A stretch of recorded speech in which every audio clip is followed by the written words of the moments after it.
네, 안녕하세요. 안녕하세요. 네.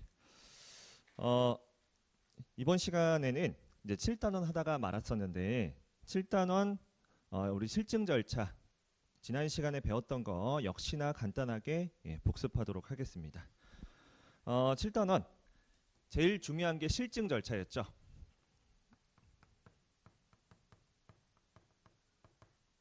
자, 실증 절차는 딱 두 가지였습니다.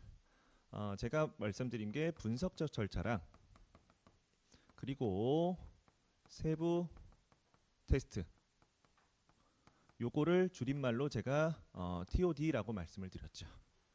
그래서 분석적 절차는 말 그대로 저희가 재무정보 갖다 여러 가지 분석하는 거 사단에서 제가 말씀드렸던 거고, 세부 테스트라고 하면은 재무제표에 있는 항목들에 대해서 직접적인 감사 증거를 입수하는 겁니다. 그래서 내가 왜곡 표시를 찾겠다, 다 세부 테스트에서 찾는다라고 말씀을 드렸죠.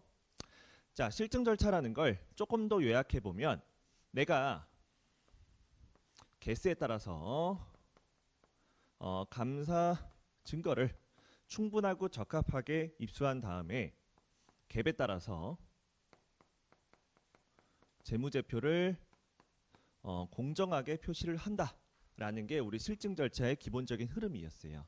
딱 요겁니다. 통제 테스트랑 다르죠. 통제 테스트는 실제 회사에 통제가 효과적으로 운영되고 있는지 테스트라는 거고, 얘는 재무제표가 우리 갭에 따라서 적정하게 계상되어 있는지 본다라는 관점에서 완전히 다른 개념이었죠.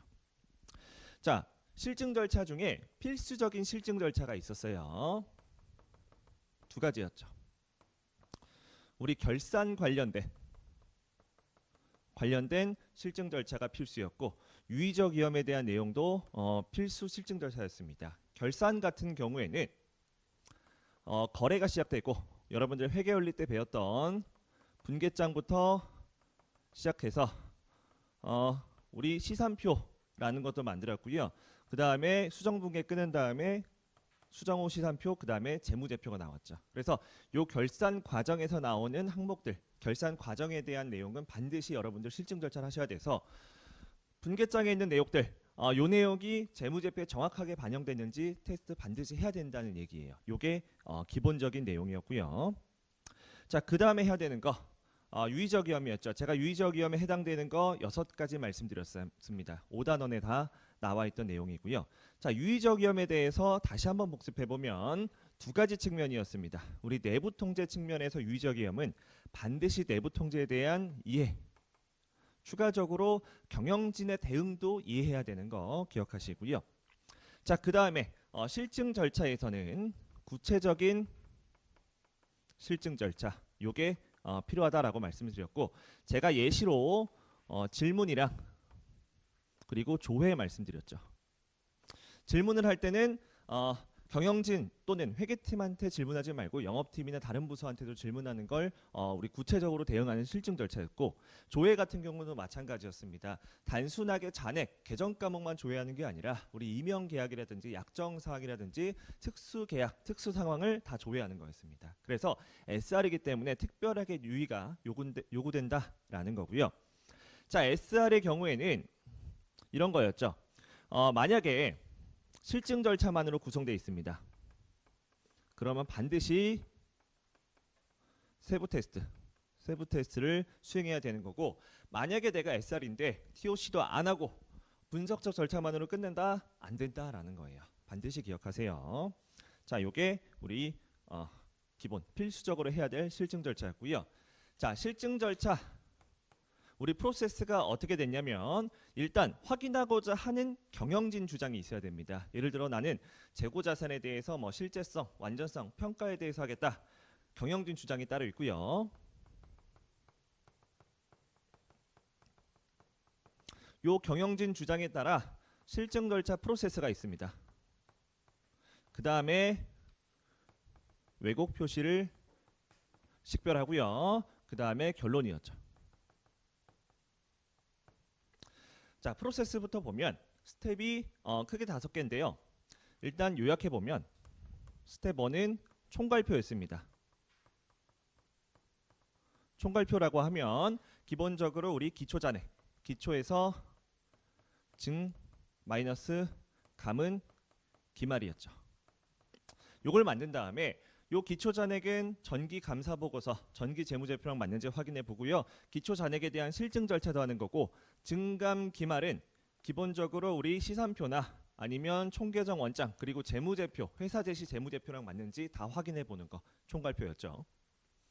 자, 두 번째는 분석적 절차입니다.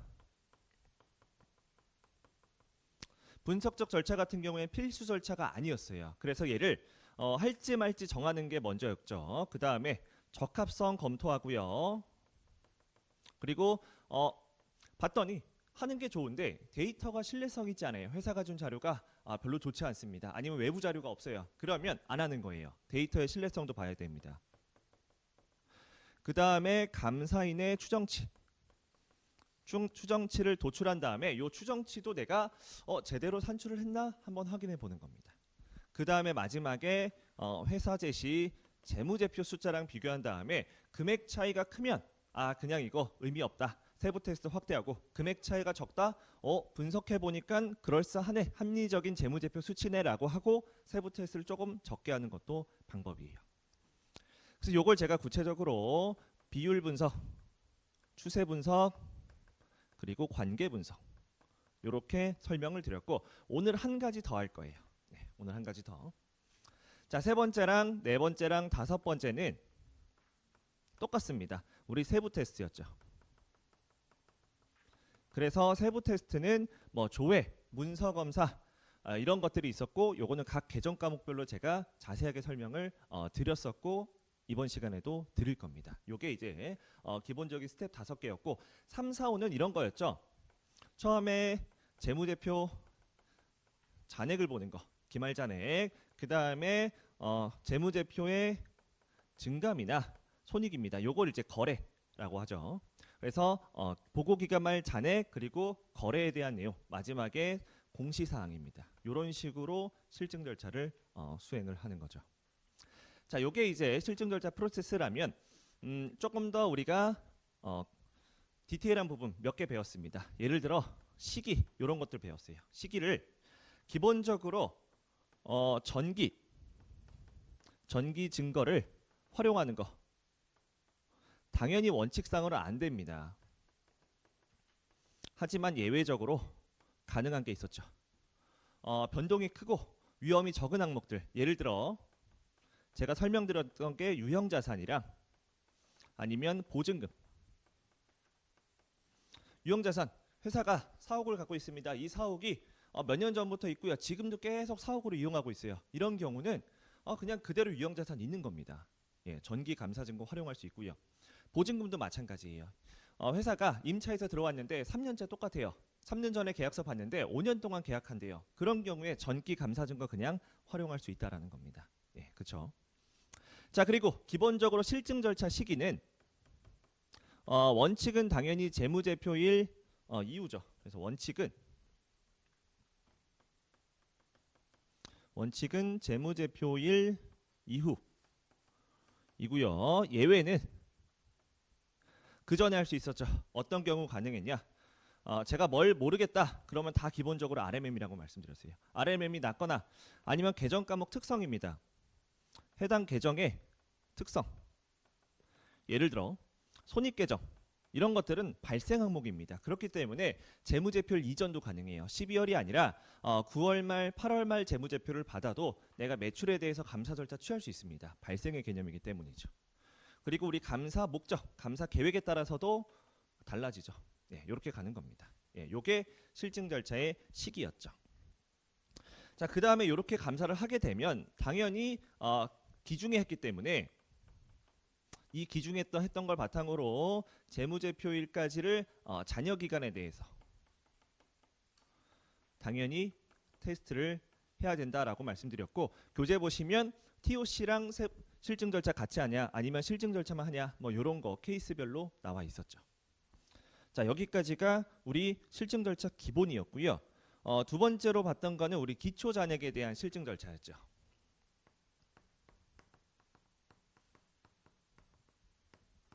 그래서 기초 잔액에 대한 실증 절차는 먼저 여러분들 감사 업무의 수용과 유지입니다. 그때부터 관련이 돼 있어요. 수용과 유지할 때 우리 배웠던 게 계속 감사와 초도 감사를 배웠었고요. 계속 감사는 기초 잔액에 대한 실증 절차가 간단해요. 왜냐하면 내가 작년도 이미 감사를 했기 때문에 전기 보고서만 보면 돼요. 하지만 초도 감사는 내가 처음 하는 겁니다. 자, 이때 두 가지였습니다. 전기 감사인이 있는 경우가 있고 없는 경우가 있었어요. 자, 있으면은 그나마 편해요. 전기 감사인한테 질문도 할 수 있고요. 감사조서, 이분이 만든 감사 문서를 내가 열람도 할 수 있습니다. 그래서 상당히 그나마 낫다라는 거죠.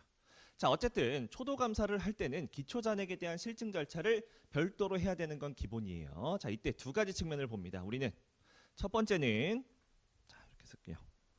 첫 번째는 왜곡 표시. 기초 잔액에 왜곡 표시가 없는지 한번 보는 거고요. 회계 정책이 일관성이 있는지 각각 보는 거였죠. 자, 이때 왜곡 표시에 대해서 내가 왜곡 표시나 일관성 많이 보고 적게 볼지, 이거를 성격과 범위였죠. 뭐에 따라 결정이 되느냐? 기본적으로 RMM이죠. RMM이 높으면 높은 항목에 대해서는 이거를 많이 보는 거죠. 기초잔액의 실증 절차를 조금 세게 보는 거예요. 관련성 높은 감사 증거를 보거나 범위를 확대시키거나 자세한 수준을 보는 거. 아니면 금액이 큰 경우도 마찬가지. 금액이 큰 항목은 내가 기초잔액을 조금 더 빡시게 봐야 되는 거고요. 자, 세 번째. 이거는 이제 전기 감사 의견이 변형됐어요. 이 경우에도 내가 당연히 기초 잔액에 대한 실증 절차를 강하게 볼 수밖에 없는 거였고요. 한 가지 더, 회계 정책. 보니까 유형 자산에 대해서 기초 잔액 봐야 되는데 원가 모형입니다. 자, 그러면 더 이상 볼 거 없죠. 그냥 원가니까 감가상각만 제대로 돼 있는지 보는데, 만약에 얘가 재평가 모형이었어요. 재평가 모형이에요. 원가랑 재평가 모형. 자, 재평가 모형이면 공정가치 측정했는지 우리 평가 측면에서 감사 증거를 입수해야 됩니다. 그래서 조금 더 내가 증거를 많이 봐야겠죠. 성격과 범위를 확대시키는 경우였습니다. 자, 이렇게 봤죠. 자, 왜곡 표시를 발견할 때 감사 절차도 세 가지였습니다. 가장 쉬웠던 건 우리 2월. 그래서 전기초랑 전기말이랑 단기초랑 요거 보는 게 첫 번째였고요. 두 번째가 우리 단기 감사에서, 아닌데 잠깐만, 회계 정책, 그렇죠? 두 번째가 회계 정책이었습니다.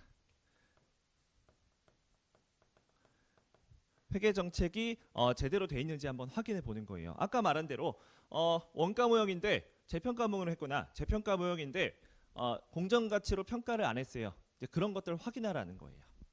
세 번째는 우리 디테일한 감사 절차를 제시를 했고요. 요거 세 개 중에 하나는 해야 되는 겁니다. 첫 번째는 요거죠, 요거. 우리 전임 감사인한테 컨택해서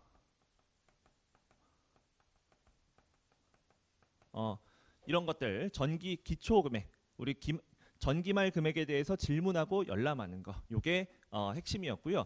챕터 3 가시면 우리 감사 업무의 수용과 유지에 요것도 나와 있어요. 그쪽 복습할 때 가보시면 참고하실 수 있습니다. 요거 나왔고요.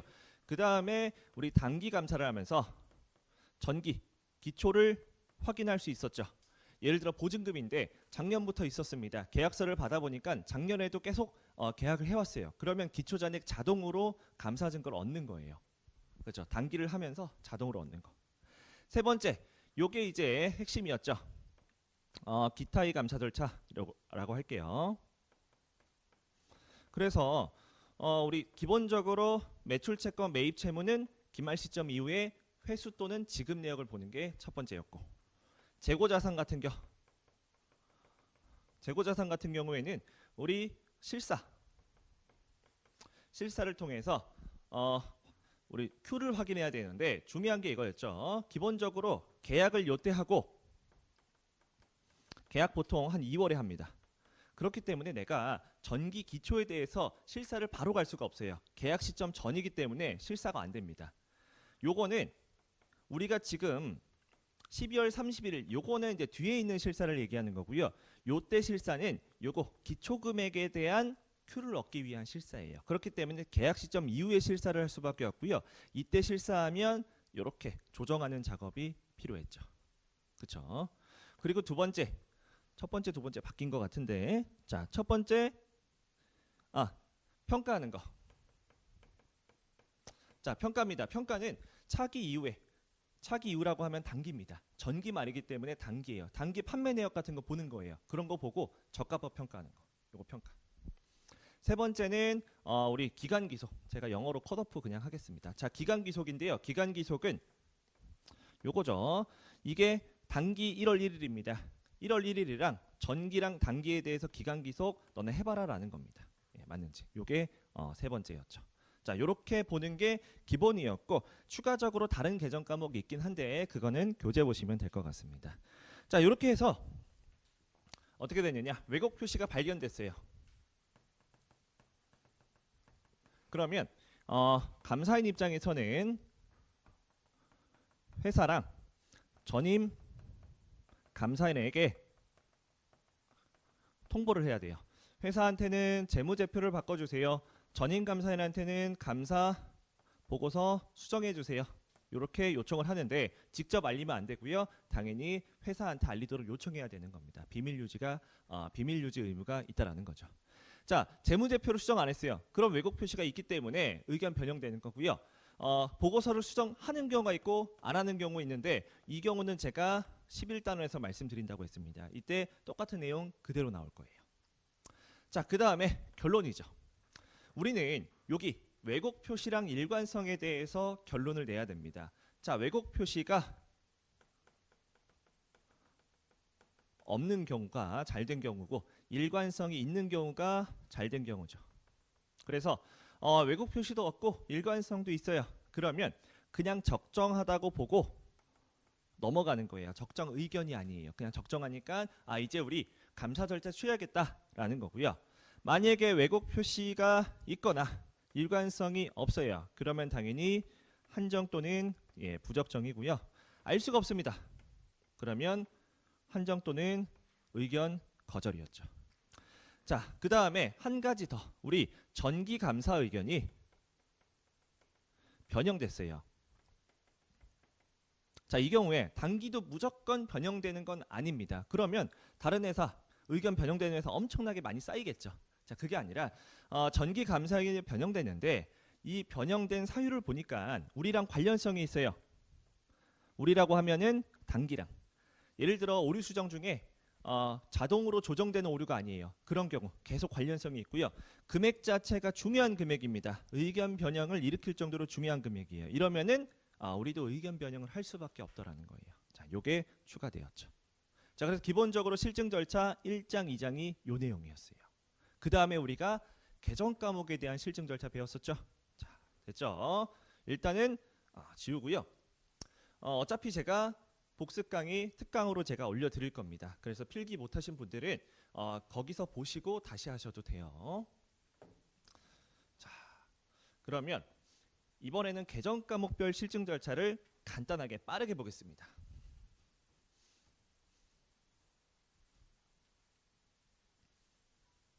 자, 이번에는 개정 과목별.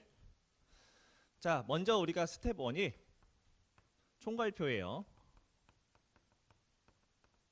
스텝 2가 분석.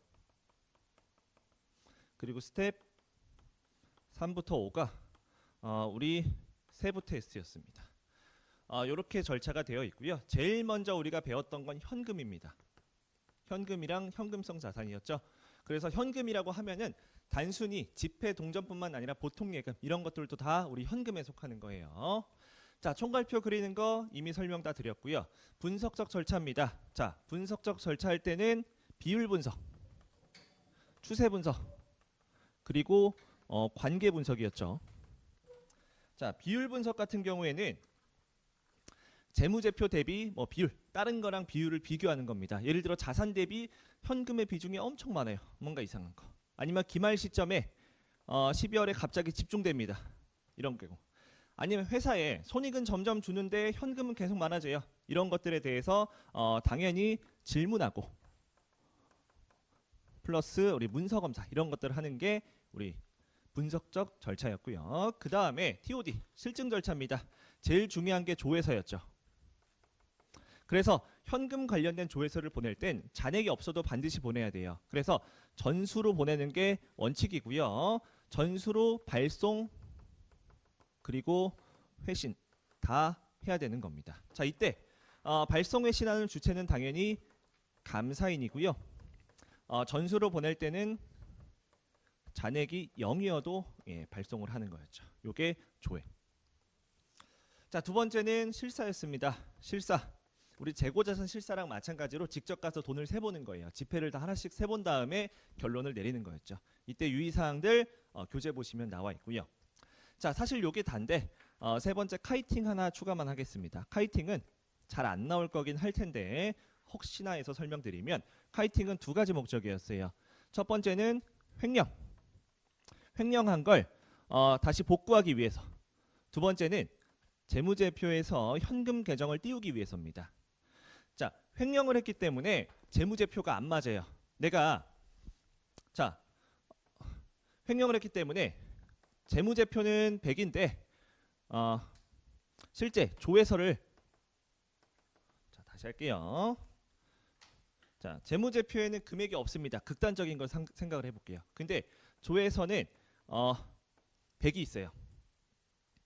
자, 이러면은 잠깐만 다시. 자, 재무제표가 있고요. 우리 실제라고 보겠습니다. 조회서라고 하면 헷갈리니까 실제입니다. 자, 재무제표에는 분명히 돈이 있어요. 100만큼 있는데 실제로는 돈이 없습니다. 자, 이러면은 이 횡령한 사람 입장에서는 입금을 미리 채워놔야 돼요. 이거를 안 채워놓으면 감사인들이 요거에 대해서 조회 절차를 합니다. 그래서 재무제표는 100인데 실제는 빵이네요 라고 적발을 할 거기 때문에 카이팅을 통해서 얘를 100으로 띄워놔야 돼요. 자, 그렇기 때문에 뭘 봐야 되냐면 우리 입금을 봅니다.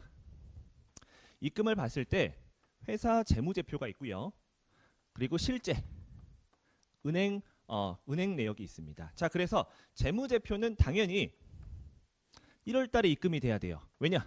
이게 12월에 입금이 되면 얘도 같이 100이 올라갑니다. 그래서 1월 1일에 다음 해에 올라가는 거고요. 실제 우리 은행 계정 잔액은 12월 31일에 올라가야 서로 안 맞아야 돼요. 서로 애초에 안 맞기 때문에. 자, 두 번째. 재무제표를 띄우고 싶습니다. 자, 이 경우는 그냥 맞는 경우예요. 둘 다 100입니다. 그래서 둘 다 200으로 만들고 싶어요. 그러면 입금을 할 때 둘 다 12월 31일이었죠. 이렇게 가는 게 카이팅이었죠. 자, 요게 이제 현금에 대한 실증 절차였고요. 두 번째 우리가 봤던 게 매출 채권이었죠.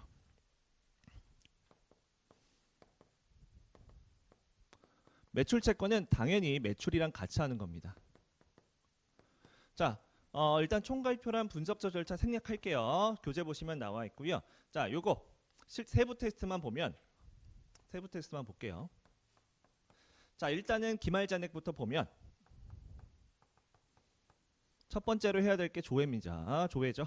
자, 이때 조회는 요 조회랑 다르죠. 얘는 샘플이에요. 그리고 매출 채권에 대해서는 실제성이 중심입니다. 그래서 금액이 큰 거래처 위주로 갈 거예요. 이렇게 가는 게 조회. 반면에 요거 현금은 당연히 전수였죠. 이렇게 차이 있는 거 교재에 나와 있었죠. 자, 두 번째 회수 내역 검토입니다. 기말 시점에 12월 30일에 있는 매출 채권이 1월부터 우리 감사일 종료일까지 회수 내역을 검토하는데 이런 문제가 있었어요. 1월 20일까지 검토하는 게 아니다 라는 거고 3월 30일 즉 감사 보고서 일까지 검토하는 게 원칙입니다. 요 1월 20은 보통 필드 철수일이에요. 그래서 회수 내역 추가로 설명드렸고요. 자, 세 번째는 우리 문서 검사. 요거는 쉽죠. 우리 4단원에서 배웠던 겁니다. 자, 매출 채권은 실제성 위주이기 때문에 당연히 역진법 위주로 가는 거고요. 당연히 전진법도 가능하긴 합니다. 하지만 역진법이 훨씬 더 중요한 거예요. 자, 요게 세 번째. 그리고 마지막에 어음 같은 경우 전자가 있었고요. 실물이 있었습니다. 전자는 여기 은행조에서 할 때 같이 보내면 돼요. 어차피 은행이 전자음을 대행해 줍니다. 실물어음은 실사를 합니다. 종이 형태로 되어 있기 때문에 실사하는 거. 얘는 조회라고 써줄게요. 자, 이거는 제가 넘어간다 그랬는데 평가 측면에서 이것도 그냥 설명드릴게요. 충당금. 충당부채를 설정을 해야 돼요. 매출채권에 대해서. 이 경우 여러분들 금융상품에서 배웠던 거랑 똑같아요. 그래서 실제로 얘가 얼마만큼 대손이 될지 대손율, 과거 대손율이랑 앞으로 대손될 확률을 추정해서 충당금 설정합니다. 나중에 추정에 대한 내용 할 때 다시 배울게요. 자, 요게 이제 잔액이었고 두 번째 발생입니다. 발생은 제일 중요한 게 발생 사실이었고요. 여기서 말한 발생은 우리 손익을 주로 의미하는 거예요. 그래서 매출에 대한 발생 사실 당연히 우리 역진법에 따라서 하는 거고, 두 번째로 중요한 게 기간기속이었습니다. 그래서 기간기속에 대한 내용을 보면 12월 31일이 있는데 선적지 기준이라고 치면 X1년도라고 하면 X1년도 매출이 돼야 되는 거고, X2년도에 선적이 되면 X2년도 매출이 돼야 된다. 요거 확인하는 게 선적서류고요. 한 가지 추가로 설명을 드리면 이런 것도 있어요. 자, 만약에 국내 업체예요. 우리나라에서만 합니다. 그러면 한 15일 정도로 끊을 수가 있어요. 왜냐하면 선적 시점부터 우리나라는 국내이기 때문에 택배 기간이 짧아요. 그래서 국내 같은 경우는 짧아요. 하지만 얘가 말 그대로 배에 싣는 거예요. 그러면 오래 걸립니다. 그래서 범위를 좀 더 넓혀요. 네, 이런 것도 한 가지 팁. 자, 세 번째, 나머지는 기타 사항이에요. 완전성도 할 수는 있죠. 완전성을 하기 위해서는 당연히 우리 전진법 형태로 하는 거였죠. 자, 나머지는 생략. 요게 우리 매출 관련된 내용이었고요. 자, 우리 마지막으로 했던 게 재고였습니다. 자, 재고에서 가장 중요했던 거는 기본 프로세스인데, 재고는 기초가 있고 증가, 감소, 기말인데, 증가는 매입이었고요. 기초는 우리 기초잔액에 대한 실증 절차, 기초재무제표, 우리 전기재무제표 보면 되고, 감소는 매출원가예요. 자, 마지막 기말입니다. 기말은 수량이랑 단가로 곱할 수가 있고요. 자, 기초, 증감, 기말을 구하면 마지막이 얘는 자동으로 나오기 때문에 보통 요게 포인트라는 거예요. PQ를 구하면 됩니다. 자, 여기 Q를 구하는 게 우리 실사 또는 실사 2패였습니다. 실사는 우리 검사였고요. 직접 검사하는 거고, 실사 2패는 관찰하는 거였습니다. 이것도 차이점 교재 표로 정리되어 있죠. 그래서 효율성을 위해서 보통 일반적으로 실사 2패를 많이 합니다. 자, 그리고 실사 또는 실사 2패에 대한 절차가 4가지가 있었죠. 맨 처음에는 우리 경영진의 지시, 이런 것들 제대로 보는지 이해하는 거. 두 번째는 이런 것들이 제대로 되고 있는지 통제 테스트하는 거. 세 번째는 조사하는 거. 마지막엔 테스트 실사하는 겁니다. 자, 이 모든 절차는요, 실제성이랑 완전성, 평가 다 가능해요.